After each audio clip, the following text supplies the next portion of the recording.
I think we're recording. I wanted to show you on this Caterpillar what I figured out in the book. Is there's a flywheel cover and a pointer inside here, and right now I've got it lined up on numbers 2 and 5. So it's ready to be, the valves are ready to be set on 2 or 5, depending on your stroke.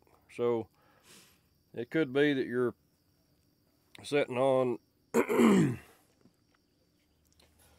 2 and 5 are running mate cylinders, so they go up and down together. 3 and 4, 1 and 6 run together. Anyway, so one of these is kind of tight. I'm going to pull the front valve cover and we'll check that one. But kind of the way this works is you set them off of those numbers, and I didn't do it that way. I got a set of these Icon sockets from our horrible hobo freight, whatever that place is, and I don't know, they just seem like they fit a little too tight sometimes.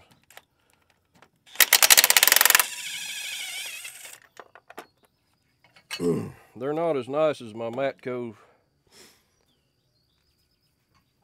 set that I bought 30 years ago, but what is?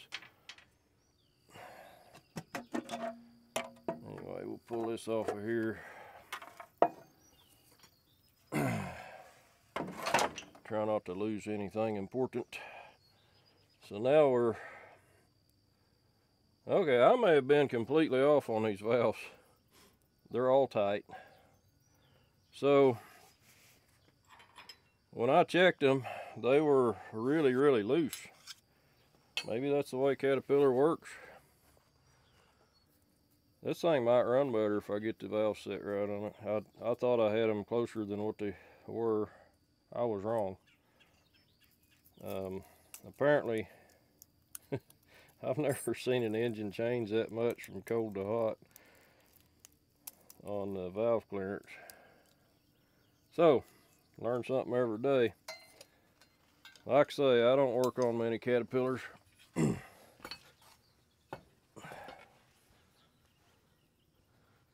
But number 2 and number 5 are what we're looking at.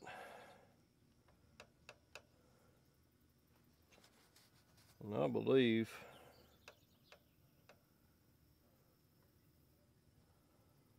I don't know, I'm going to turn the motor over and just watch it. Okay. Actually, 2 is moving there. So, I was on there. Number 5 is the one I need to be on.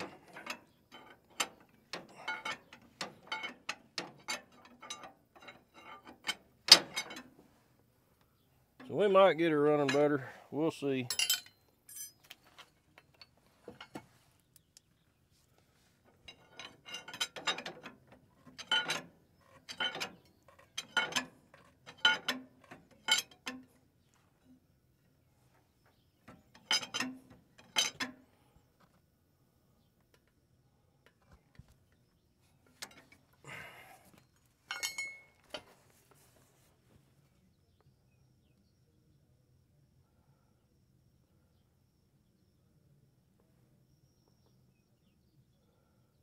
What the hell?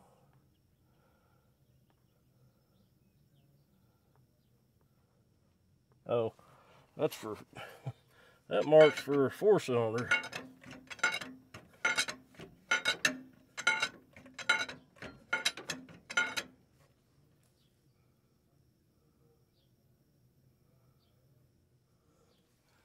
Okay, so we got 3 and 4 coming up here.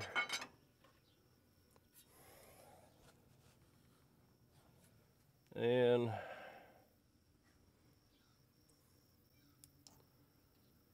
I just noticed number 4 was moving, so we need to set number 3.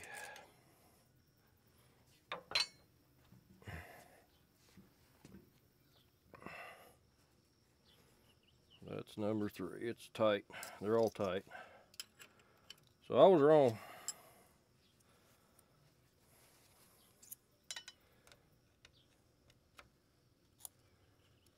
So if you ever pull a cat motor apart and you check the valve, wait a minute. Oh, we gotta release that. Okay, that's better. It wasn't moving. I was like, wait a minute. Had the compression release pulled. But these are still too tight, way too tight. Should just have light drag.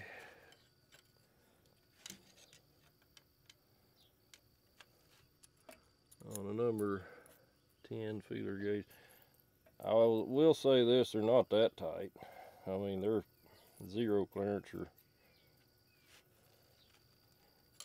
maybe a little worse.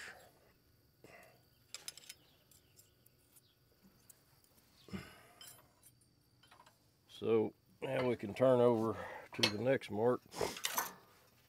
So that was number 3. We're going to go in firing order. Firing order is 1, 5, 3, 6. So number 6 should be coming up next.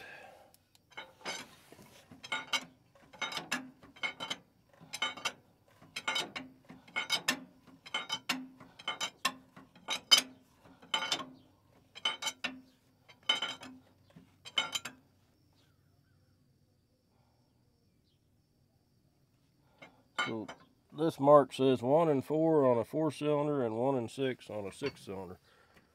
So those don't seem too bad. Maybe I just don't know how to adjust valves very good.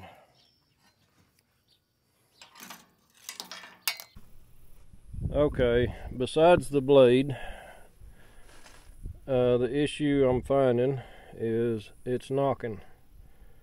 And I thought at first it was maybe a low end rod knocking, but it's not. It's up in the top. I've been talking to the dozer guru Jeff Anderson up there in Idaho, and he says could be an injector. And I think we're at that point. I think we've narrowed it down to number 4. One of the ways we figured that out is when you speed the engine up and get it knocking good and you loosen the injector lines, it will quit knocking. So this injector on number 4, another way, this is a pretty cheap, easy way to do stethoscope work, but you put a metal bar, you can use a screwdriver, you put the end of it to your ear while it's running and you listen. And I can hear all the injectors sound pretty good except number 4. So I think we're at the point number 4 injector is probably causing the knocking. I did change the oil in the injector pump. It was really dirty.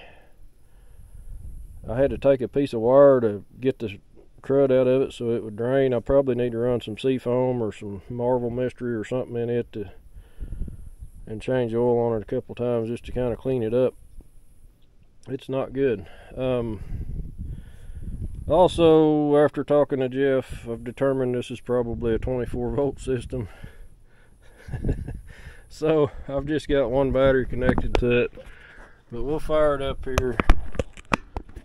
I found that if you use the compression release, it'll start. Not that easy.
have to kill it is by using a compression release.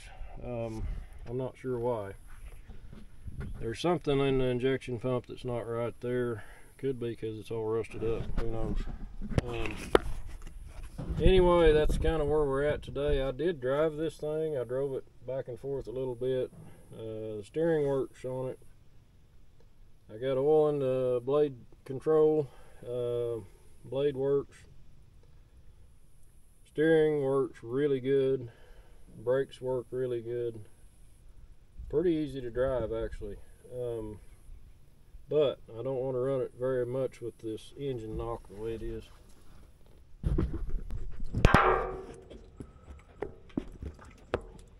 So since my clutch is not working right, I'm gonna go ahead and put it in gear. You shouldn't start them like this, but this is how I'm gonna start it today. The clutch is released, so it shouldn't move. Let's see. We're gonna release the compression lever.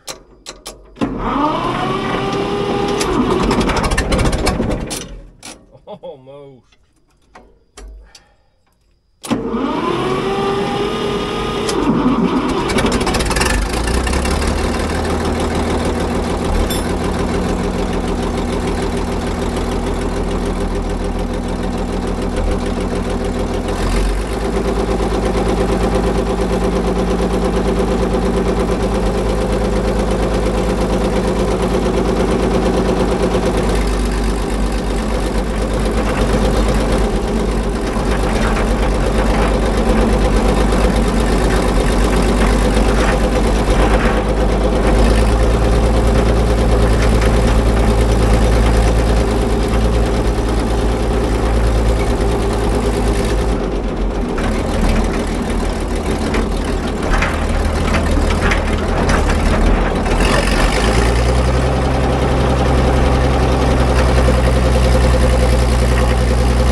did overheat. We got up to about 200 degrees. We could have, I need to test the thermostat. Probably need to check some other things on it.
Okay, I got her cooled down a little under 190, 180.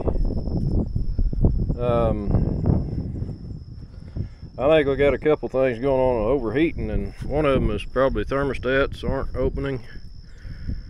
It's getting some flow, but I don't think it's enough. Temperature difference between the top and the bottom was a little bit high. Another thing, the radiator's pretty dirty. You might ask why I'm running it without doing much to that, and the answer is the owner wanted to know what was going on with it, the guy that used to own it. And as far as I can tell, oil pressure's doing good on it. There's a few, you know, the engine knock, I think it's injector. It's not lower end. I don't think it's a rod knocking. I did adjust the valves before I ran it, and that, I don't know. I just, you know, there's it's a 75-year-old machine, so, or 65, whatever. Anyway, it's hard to tell. It will need a little more cleaning, but I'm hoping I can get the engine to run clean without knocking. The engine doesn't smoke, but like I say, it may need fuel filters.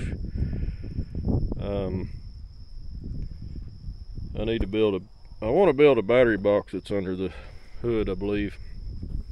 I don't have lids for these. These are fabricated.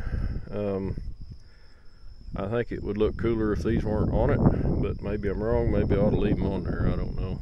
Toolbox is always handy to have on a dozer, but I don't really want to build cables that go all the way from that side to this side to the front. Just to keep it simple, a two battery tray there could handle that.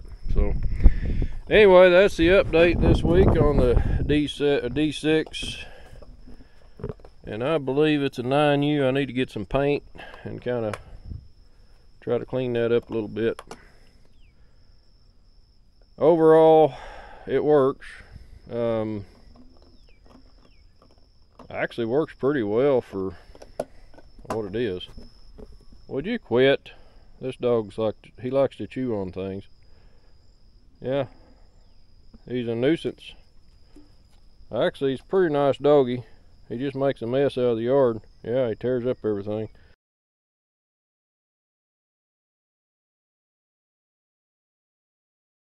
So what I use to pull it is I've got a